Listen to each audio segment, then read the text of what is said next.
The message arrived on Earth at exactly 3:17 in the morning. Liam Carter was woken by the steady beeping of his communicator. He rubbed his eyes and tapped the glowing screen. A hologram appeared above his bed, the worried face of Admiral Frank Powell. "They need us," Powell said simply. "The Linarans. Their star is dying." Liam nodded and was already getting dressed before the call ended. As Earth's senior diplomat to the Galactic Coalition, he knew emergencies never waited for daylight. 6 hours later, Liam sat beside Susan Wright on the shuttle to the Coalition space station. Susan was one of Earth's best astrophysicists.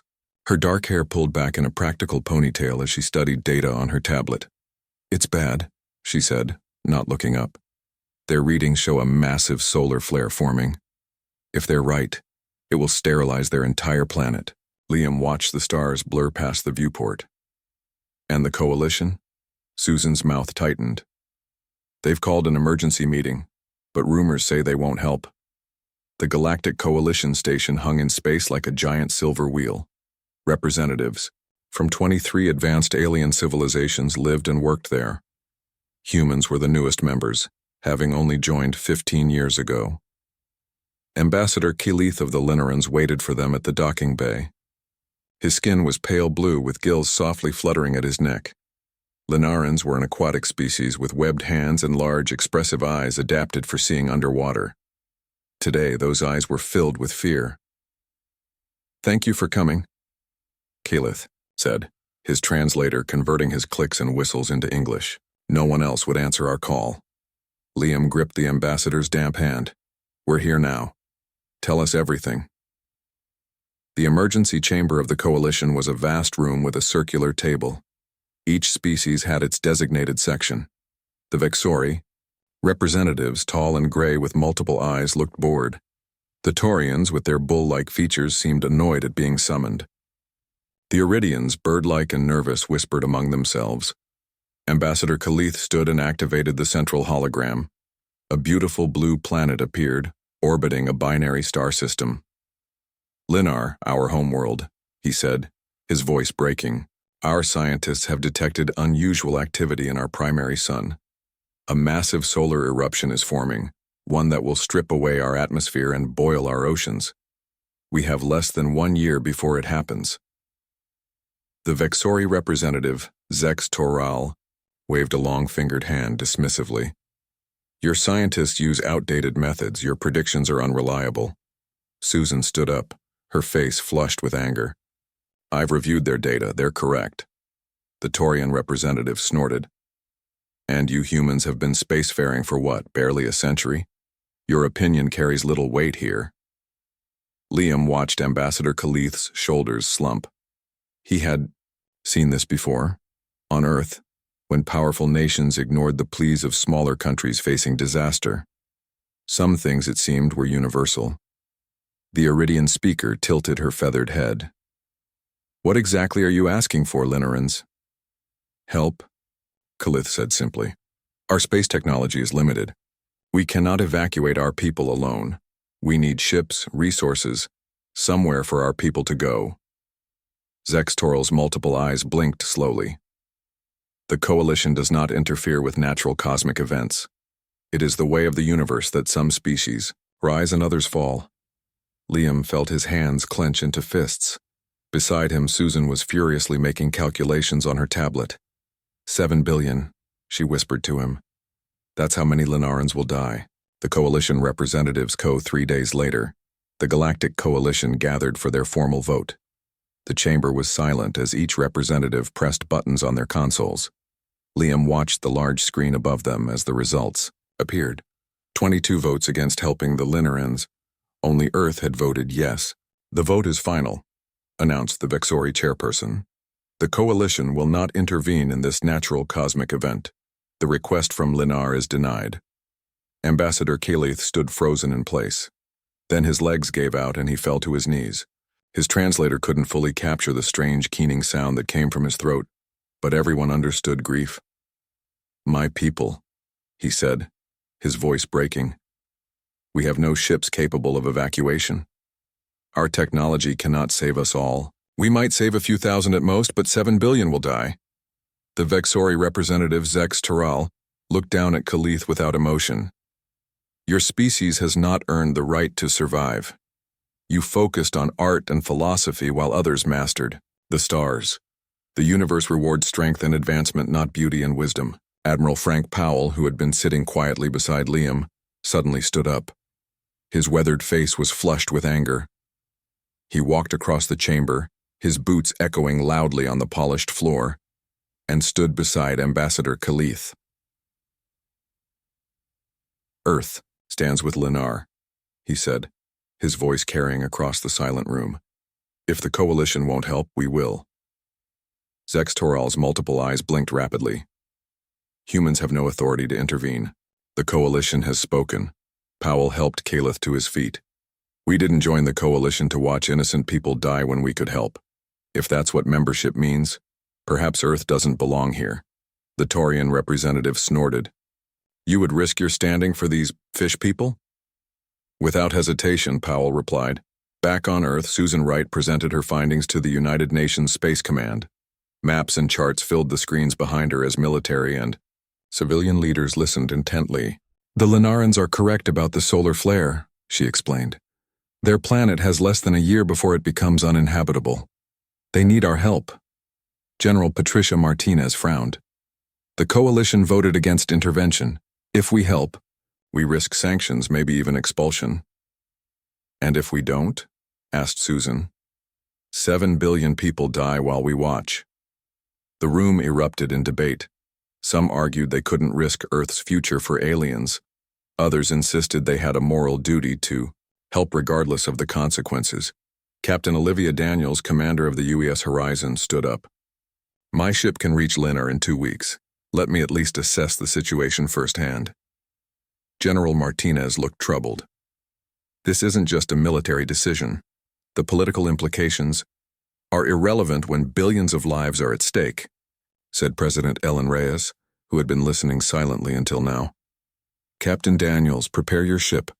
This will be classified as a reconnaissance mission only, for now. On the other side of the galaxy, Ambassador Khalith returned to his quarters on the Coalition station.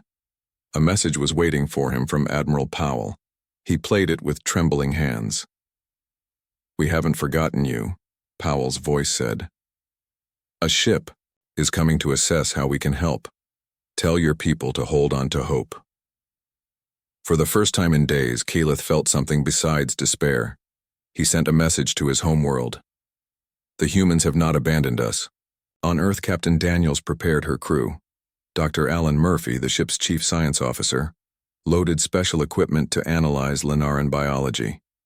Engineer Kyle Bennett checked and rechecked the engines for the long journey. Why are we really doing this? A young crew member asked Daniels. Risking everything for aliens? Captain Daniels looked at him steadily. Because it's what humans do. We help those in need, regardless of where they come from. The UES Horizon launched 3 days later, secretly carrying Earth's promise to a dying world. Continued to debate, their voices growing louder. But Liam could already see in their alien faces that they had decided. The Lennarans were too primitive, too unimportant to save. As the meeting ended, Ambassador Khalith stood alone, his blue skin pale with despair. Liam and Susan walked over to him. My people are going to die, Khalith whispered. Liam placed a hand on the alien's damp shoulder. Not if we can help it. Earth stands with Lennar. Susan nodded firmly. We'll find a way. For the first time that day, hope flickered in Ambassador Khalith's large eyes. Outside the viewport, the endless stars shone coldly on them all. The UES Horizon dropped out of faster-than-light travel with a flash of blue light. Captain Olivia Daniels stood on the bridge, her breath catching as Lennar came into view. The planet was beautiful, a shimmering blue sphere with swirling white clouds. It's mostly ocean, said Dr. Alan Murphy, studying his screens. 97% water. The Lennarans live in floating cities and underwater settlements. Olivia watched as they moved closer.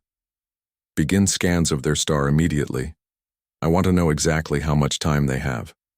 The Lennaran welcoming party arrived in a small, elegant ship that docked carefully with the Horizon. 5 Lennarans came aboard, their webbed feet making soft slapping sounds on the deck. Their leader, Governor Muriel, bowed deeply. "Thank you for coming," he said, his eyes large and filled with emotion. When Ambassador Khalith told us humans would help, many did not believe it. Dr. Murphy was fascinated by the Linerans. Their blue skin glistened with a thin layer of moisture. Their gills fluttered gently as they breathed the ship's air, which had been specially humidified for their comfort. "We need to see everything," Olivia explained. "Your cities, your data, your evacuation plans." Governor Merrill nodded. "We will hide nothing from you." The floating city of Aqualis spread out below them as their shuttle descended. Thousands of buildings rose from circular platforms that bobbed gently on the endless ocean. Bridges made of coral and strong fibers connected everything. Linerans moved about their daily lives, some swimming in the clear waters below, others walking along the platforms. "It's amazing," whispered Kyle Bennett, the chief engineer. "They built all this without metals. Everything is grown or cultivated from the ocean." Dr. Murphy nodded, taking endless notes. Their technology followed, a completely different path than ours. Instead of mining and manufacturing, they grew and shaped living materials. At the city's central science building, the news was worse than expected. Olivia and her team studied the Lineran data with growing concern. "The solar flare will hit in 8 months, not 12, Dr. Murphy said grimly. "And it's going to be stronger than initially predicted." Governor Merrill's gills fluttered rapidly in distress. "Can you help us? We have only 50 ships capable of space travel. Each can carry 1,000 people at most. That's only 50,000 out of 7 billion. Olivia looked out the window at the beautiful city. Children played in a nearby square, splashing in a pool. Scholars discussed ideas in open-air classrooms. Artists shaped living coral into statues that seemed to dance in the sunlight. "Tell me about your people," she said quietly. For the next hour, Governor Merrill explained Linaran history and culture. Their civilization was over 12,000 years old. They had developed art, music, philosophy, and science without ever focusing on weapons or rapid space travel. Their greatest achievements were in medicine, architecture, and sustainable living. "We believed we had time," Merrill said sadly. "We thought we would explore the stars eventually, but we wanted to perfect our world first." That evening, Olivia sent a message back to Earth. "The situation is worse than expected. Solar event in 8 months, not 12. Complete planetary devastation inevitable. Linarans have remarkable civilization, peaceful, advanced in unique ways. They cannot save themselves. We cannot stand by and watch these people die." As her message traveled across the stars, Dr. Murphy made an exciting discovery in his temporary lab. "Their biology is remarkable," he told Olivia. "They can survive in a wide range of environments as long as there's enough moisture. And look, at this, they communicate through bioluminescence as well as sound." He showed her a recording of 2 Linarans talking. Their skin glowed with patterns of light, adding layers of meaning to their spoken. President Ellen Reyes sat alone in the Oval Office reading Captain Daniel's report for the 3rd time. The decision before her would change Earth's standing in the galaxy forever. She pressed a button on her desk. "Send them in," she said. Admiral Powell entered with Liam Carter and Susan Wright. Their faces were grim but determined. "You've all read the report," the president said. 8 months until Linar is destroyed. 7 billion lives at stake. The coalition has threatened sanctions if we interfere. "Madam President," Liam began, "I've spent years working with the coalition. They value power and technology above all else. They see the Linarans as weak because they focused on art and sustainable living instead of weapons and space travel." President Reyes nodded. "And what do you think we should value, Mr. Carter?" "Life," he said simply. "All life." The president stood and walked to the window. "I agree. Operation Lifeboat is approved, effective immediately. We'll face the consequences." Across the world, secret preparations began. Engineers Jack Simmons and Maria Garcia were assigned to lead the technical aspects of the rescue mission. They gathered in a secure facility in Houston. "We need ships," Maria said, looking at the schematics on her screen. "Big ones. Enough to evacuate billions of people. Jack nodded. We can't build enough new ships in 8 months, but we can retrofit our colony vessels in orbital habitats. They worked day and night. Their plan took shape. 20 massive arc ships, each capable of holding millions of linerans. The ships would need special water systems, adjusted gravity, and humidity controls. It's still not enough, Maria said one night, rubbing her tired eyes. Even with these arcs, we can save maybe 2 billion at most. Jack stared at the problem for hours. Then he had an idea. What if we don't try to bring all of them to other planets? What if we build space habitats instead? Artificial worlds designed specifically for them. Maria's eyes widened. That could work. We could build them faster than ships and place them near Earth's orbit for protection. In Washington, young diplomat Ben Howard received an unusual assignment. He was to visit human colony worlds and convince them to accept Lineran refugees. Many of our colonies are still struggling themselves, his supervisor warned him. They may not welcome the idea of sharing resources with aliens. Ben's first stop was the Mars colony. He stood before the Colonial Council, showing them images of Linar and its people. They are artists, philosophers, and scientists, he explained. They can teach us so much about sustainable living and ocean farming. In return, they need a place to call home. The Mars Council was skeptical. Why should we help them when the coalition won't? One counselor asked. Because they're people, Ben replied, and because someday we might be the ones begging for help. Back on Linar, Dr. Murphy worked closely with Lineran scientists. They shared knowledge freely, teaching humans about their advanced medicine and ecosystem management. In return, Dr. Murphy helped them prepare for evacuation. A Lineran scientist named Cyril showed Murphy their ancient library. These records go back 12,000 years, she explained. Our entire history, science, and art. We cannot let this die with our world, Murphy promised. It won't. We'll save your culture along with your people.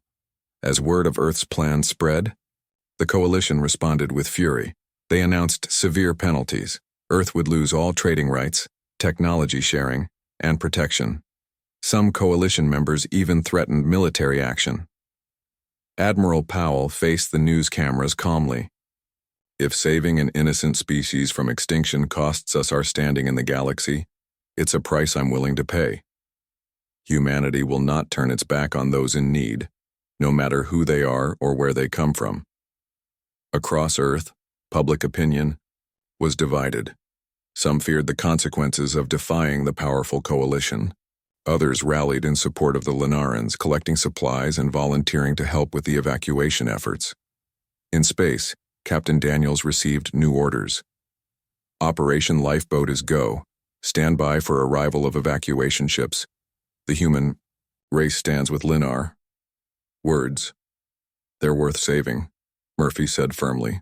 Unknown to the humans, a sleek black ship lurked at the edge of the Linar system. Inside, Vexori observers recorded the human presence and sent their own message to the coalition. Humans have defied the vote. They are interfering with natural selection. Their primitive emotional thinking threatens the cosmic order. The news spread quickly through the Galactic Coalition. Earth was defying their ruling. Ships were being prepared. The Linarans would be saved against the coalition's wishes. Admiral Zoth of the Taurians pounded his fist on the table. This cannot stand. The humans must be stopped. The coalition voted to send a fleet to blockade Linar. 20 warships from different species set course for the Blue Planet. Their mission was clear: prevent the human rescue operation at all costs. But Earth had prepared for this. 3 human ships led by the UES Defender under Captain Ryan Mitchell arrived at Linar first. They positioned themselves in orbit, creating a defensive perimeter. This is Captain Mitchell of Earth, he broadcast to approaching coalition vessels. We are conducting a humanitarian mission. Any attempt to interfere will be met with resistance. On Linar's surface, Dr. Murphy worked frantically with Cyril in the ancient archives. They were digitizing thousands of years of Linaran knowledge when Murphy discovered something strange. These star charts, he said, pointing to ancient Linaran records. They show your sun has had similar flare cycles before, every 7,000 years. Sorrel looked confused. That's impossible. This is the first time such an event has threatened us. Murphy pulled up Coalition astronomical records that Captain Daniels had secretly copied. Look at this. The Vexori have been monitoring your sun for centuries. They knew this was coming. Sorrel's skin paled to a light gray. Why wouldn't they warn us? The answer came when they found mineral surveys of Linar's oceans. The seabed contained rare elements that would be exposed after the waters boiled away. Elements the Vexori desperately wanted for their technology. They were waiting for your planet to die, Murphy said, his voice shaking with anger, so they could take what they wanted without breaking coalition laws against invasion. Captain Daniels immediately sent this information to Earth. It couldn't stop the approaching coalition fleet, but it changed everything they knew about the situation. In space, the standoff grew tense. The coalition fleet, led by Admiral Zoth's massive Taurian warship, faced the 3 human vessels. Though outnumbered, the humans refused to move. This is your final warning, Admiral Zoth's message boomed. Withdraw or be destroyed. Captain. Mitchell stood firm on his bridge, his crew ready for battle. We cannot and will not abandon these people. As weapons were locked and shields raised, something unexpected happened. A small ship approached from the coalition fleet. It carried the symbol of the Iridians, the bird-like species known for their caution. This is Representative Kira of the Iridian Collective, came the message. We request permission to deliver medical supplies to assist with evacuation preparations. Captain. Mitchell was stunned. One of the coalition members was breaking ranks. On the Iridian ship, Representative Kira faced a screen showing the angry face of Admiral Zoth. What do you think you're doing? The Taurian demanded. What is right, Kira replied simply. The humans have shown us the courage we lacked. More surprising news followed. Scans showed that 2 coalition vessels at the rear of the fleet were quietly moving away. They belonged to smaller species who had been silently troubled by the vote against helping Linar. On Earth, the first massive evacuation ships were ready to launch. These were not warships but giant arcs, each the size of a small city, filled with water environments specifically designed for Linaran biology. President Reyes addressed the world as the ships prepared to depart. Today we take a stand for life itself. We may lose our President. Ellen Reyes stood before the emergency session of the Galactic Coalition. This was unprecedented, a human leader addressing the full coalition directly. The room was silent as she began to speak. Members of the coalition, I come before you not to apologize but to challenge you. What is the purpose of joining together across the stars if not to protect life itself? The Vexori representative Zex Toril hissed in disapproval. Your species is too young to understand the greater order of the galaxy. Some civilizations rise, others fall. It is not our place to interfere. Then why have a coalition at all? Reyes asked. If we only stand together when it's easy or profitable, what value does this alliance have? Murmurs spread through the chamber. Many had never considered this question. President Reyes activated a hologram showing the evidence Dr. Murphy had discovered. The Vexori knew about the solar flare for centuries. They kept this information secret. Why? The chamber erupted in shocked whispers as the mineral surveys appeared, showing the valuable elements beneath Linar's oceans. The Vexori wanted Linar's resources, Reyes continued. They were waiting for the planet to die so they could claim its riches without breaking your laws against invasion. Zex Toral rose in anger. These are lies, human deception. But the evidence was clear. The Vexori had manipulated the coalition for their own gain. Meanwhile, at Linar, the standoff continued. Captain Mitchell received a transmission from an unexpected source, Admiral Zoth of the Taurians. Human, the bull-like alien said, his voice gruff. I have been ordered to stop you at all costs. But I must know, why do you risk everything for these people? They are not your kind. Mitchell thought carefully before answering. Because it is right.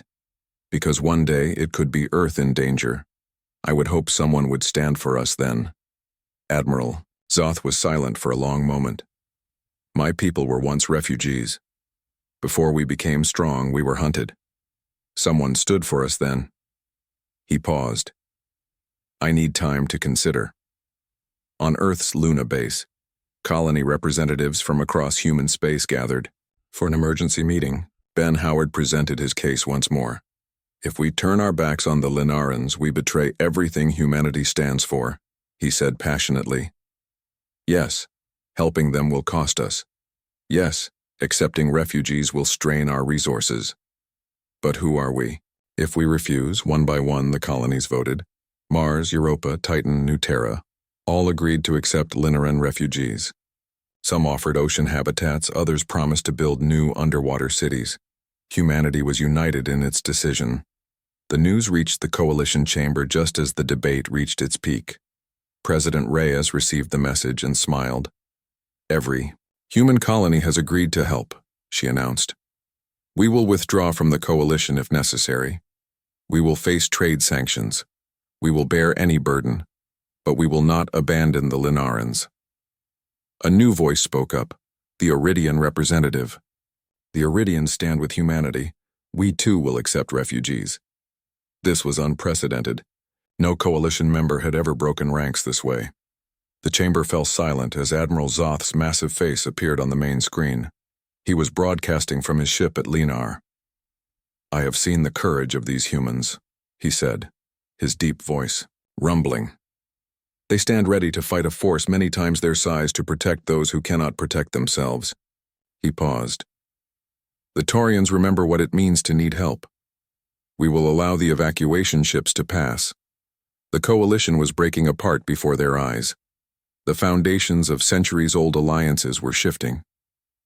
Back at Linar, Captain Daniels and Dr. Murphy helped coordinate as the first human evacuation ships arrived. Linaran families gathered at designated points carrying only their most precious belongings. A young Linaran child approached Dr. Murphy, her skin glowing with patterns of fear and hope. Will we have a home? She asked. Murphy knelt beside her. Yes, Earth has made room for you. The evacuation had begun, but time was running out. The star flared again, more violently than before. Radiation levels were rising. They had weeks, not months, to save as many as they could. Place in the coalition, but we will never lose our humanity. The first evacuation ships launched toward Linar, knowing they might face a blockade or worse. But humanity had made its choice. In his quarters on the UES Defender, Captain Mitchell received an encrypted message from Admiral Powell. Stand your ground. Reinforcements coming. Earth will not abandon Linar. Meanwhile, the star at the center of the Linar system grew more unstable. Flares erupted from its surface, reaching farther into space each time. The clock was ticking. The sky above Linar turned an angry red as the sun continued to destabilize. What had been predicted as months suddenly became weeks. Dr. Murphy studied the newest data with growing alarm. The solar activity is accelerating, he told Captain Daniels. We have 3 weeks at most before the main flare hits. Daniels looked out at the evacuation ships in orbit. 10 had arrived, but they needed all 20 to save even half the population. How many can we get out in time? Maybe 2 billion, Murphy said quietly. Out of 7. The evacuation centers were filled with Linarans waiting to board the ships, families huddled together, children clutching favorite toys, elders carrying ancient books and cultural artifacts. On the largest evacuation ship, engineer Jack Simmons worked frantically to increase capacity. The massive vessel was essentially a floating ocean, with specially designed habitats for the aquatic Linarans. We can fit another 100,000 if we reconfigure the lower decks, he told Maria Garcia over the communication link. Do it, she replied from her position on the surface. Every life counts. Without warning, alarms blared throughout the ship. A radiation shield was failing on the port side. If it collapsed completely, thousands of Linarans already on board would be exposed to deadly space radiation. The main control is jammed, his assistant reported. Someone has to manually reset it from the outside access panel. Jack knew what that meant. The shield section was already flooded with radiation. Anyone who went out there would receive a lethal dose. Get "Everyone back," he said calmly. "I'll handle it." Jack put on a protective suit knowing it wouldn't be enough. He recorded a brief message to his family on Earth, then stepped into the airlock. Outside, against the backdrop of the dying star, Jack worked quickly to repair the shield. His hands moved with practiced skill, even as radiation alarms beeped faster on his suit. The shield finally hummed back to life, protecting the thousands of Linarans inside. Jack never made it back to the airlock. On Linar's surface, the evacuation grew more desperate. Captain Daniels refused to leave until the last possible moment. "We need more ships," she insisted during an emergency call with Earth. President Reyes had unexpected news. The Iridians are sending 15 of their fastest vessels, and the Taurians have contributed 5 more. Daniels could hardly believe it. "The coalition is helping?" "Not officially," Reyes explained. "But individual members are breaking ranks. Your stand at Linar has changed minds across the galaxy. With the additional ships, they could save nearly 5 billion Linarans. But time was running out faster than expected. Dr. Murphy worked with Linaran elders to ensure their cultural heritage survived. They packed ancient texts, art, music recordings, and DNA samples of Linar's unique ocean life. "Your civilization will continue," he promised them. "Your children will remember where they came from." An elder named Joral, his skin now pale with age, took Murphy's hand. "When we sent our message to the stars, we begged for help. Only the humans stood by our side. We will never forget this." The final days on Linar were chaos and heartbreak. The planet's weather systems began to fail as the star's radiation increased. Storms lashed the floating cities. The oceans began to heat. Captain Daniels organized the last evacuations, focusing on children and young families. Some older Linarans chose to stay behind, knowing there wasn't room for everyone. "Our lives have been long and good," one elder told Daniels. "Save our children instead." In orbit, the fleet of 30 ships, human, Iridian, and Taurian, worked together to take on as many refuge. The sky above Linar turned an angry red as the sun continued to destabilize. What had been predicted as months suddenly became weeks. Dr. Murphy studied the newest data with growing alarm. "The solar activity is accelerating," he told Captain Daniels. "We have 3 weeks at most before the main flare hits." Daniels looked out at the evacuation ships in orbit. 10 had arrived, but they needed all 20 to save even half the population. "How many can we get out in time?" "Maybe 2 billion, Murphy said quietly. "Out of 7. The evacuation centers were filled with Linarans waiting to board the ships. Families huddled together, children clutching favorite toys, elders carrying ancient books and cultural artifacts. On the largest evacuation ship, engineer Jack Simmons worked frantically to increase capacity. The massive vessel was essentially a floating ocean, with specially designed habitats for the aquatic Linarans. "We can fit another 100,000 if we reconfigure the lower decks," he told Maria Garcia over the communication link. "Do it," she replied from her position on the surface. "Every life counts." Without warning, alarms blared throughout the ship. A radiation shield was failing on the port side. If it collapsed completely, thousands of Linarans already on board would be exposed to deadly space radiation. "The main control is jammed," his assistant reported. "Someone has to manually reset it from the outside access panel." Jack knew what that meant. The shield section was already flooded with radiation. Anyone who went out there would receive a lethal dose. "Get everyone back," he said calmly. "I'll handle it." Jack put on a protective suit knowing it wouldn't be enough. He recorded a brief message to his family on Earth, then stepped into the airlock. Outside, against the backdrop of the dying star, Jack worked quickly to repair the shield. His hands moved with practiced skill, even as radiation alarms beeped faster on his suit. The shield finally hummed back to life, protecting the thousands of Linarans inside. Jack never made it back to the airlock. On Linar's surface, the evacuation grew more desperate. Captain Daniels refused to leave until the last possible moment. "We need more ships," she insisted during an emergency call with Earth. President Reyes had unexpected news. The Iridians are sending 15 of their fastest vessels, and the Taurians have contributed 5 more. Daniels could hardly believe it. The coalition is helping? Not officially, Reyes explained. But individual members are breaking ranks. Your stand at Linar has changed minds across the galaxy. With the additional ships, they could save nearly 5 billion Linarans. But time was running out faster than expected. Dr. Murphy worked with Linaran elders to ensure their cultural heritage survived.